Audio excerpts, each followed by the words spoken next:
consistent borrowing is much better than begging, just as lending with unreasonable interest is not much better than stealing.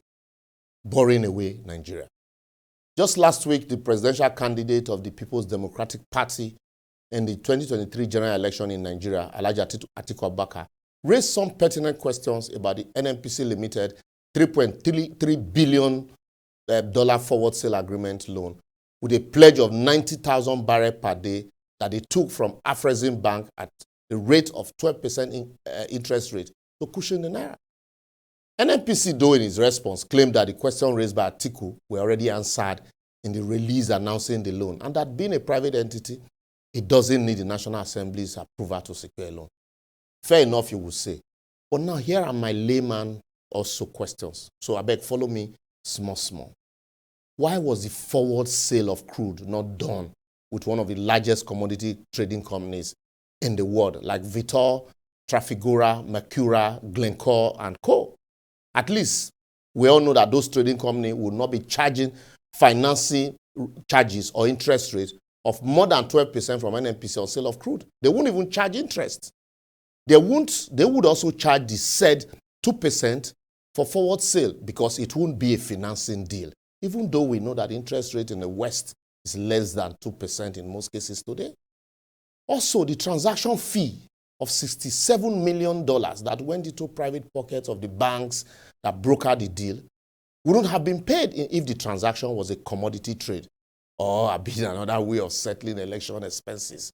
And NNPC MD also securing his job. You know, remember Emefiele in 2019 with the Metiala deal. Anyway, well, time get plenty things to explain to us. So I beg, just follow me small like this. It's a bit technical, but you will understand so that we all ask the same question. Why is NNPC borrowing for the federal government of Nigeria when they are not a borrowing or lending outfit? All they simply could have done would have easily increased their production from the miserable 1.3 million barrels per day to 2.3 million barrels per day. And with the oil prices hovering around $90 per barrel, they would have increased the forest available to the federal government. That would have increased the forest available to the federal government, and there will be no need to borrow at such a high interest rate. These are my layman question.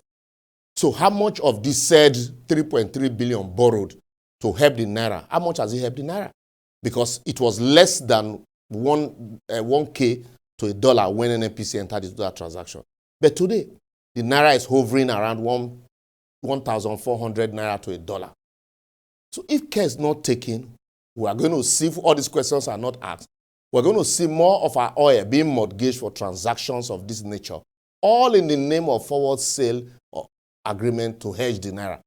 That is why NNPC, with a profit of 2.5 trillion naira in 2022, had a liability of 2.1 trillion in the same year, 926 billion in unpaid royalty and 1.2 trillion in unpaid taxes. Remember, NNPC's stake in Dangote Refinery is valued at $2.7 billion, out of which the outstanding $1.7 billion will be paid for using the same method, forward sale of 300,000 barrels per day of our crude. Also, there is another loan of $1 billion from Lekki Refinery Funding Limited, which was incurred at $36 million as cost of transaction. And yet, the total loan will be paid to the lender in crude of 35,000 barrels per day. All of this is mind-boggling. As we they borrow, people they clean out, cost of transaction. I don't even want to talk about the NNPC deal of 8,000 barrels per day of our crude oil to secure the $300 million gas asset from Chevron, or the 114 billion naira when NNPC said they spend on repairs and maintenance. How about the 193 billion on transport and traveling and 267 billion naira on security? And then the other one went off me. No explanation for this. 496 billion on miscellaneous. See how our cash just they flow, they go. And remember, we only have 445,000 barrels per day committed to our daily consumption. So what all this means is that soon all of our daily production will be unavailable to FAC as we have a backlog of cash call to pay. Also, the IOCs are allowed to take cost of oil and royalty oil before sharing whatever small change go remain with the country.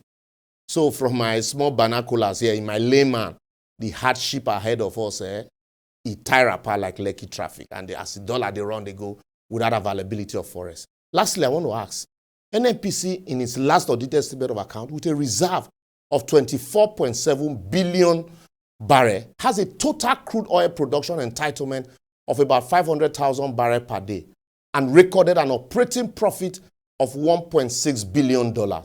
While Petrobras, with a reserve of 10.4 billion barrel crude, generated production entitlement of 2.6 million barrels per day and recorded an operating profit of $57 billion. I don't even want to talk about the operating profit of Saudi Aramco, which is $305 billion compared to our 1.6 billion. Abina Petronas with $31 billion and Qatar Energy with operating profit of $26.7 billion. And we dey hear the shout say we dey make profit. We dey deceive ourselves. I will therefore advocate, apart from the fact that NNPC could do much better with the level and quality of its disclosure than just posting scanned copies of its audited account on its website as advised by a renowned analyst and economist, Waziri Adio, NNPC should increase its crude oil production exponentially instead of this unnecessary borrowing and settling middlemen, as about 46% of its 1.7 trillion naira of the profit in the audited account came from income outside of crude oil.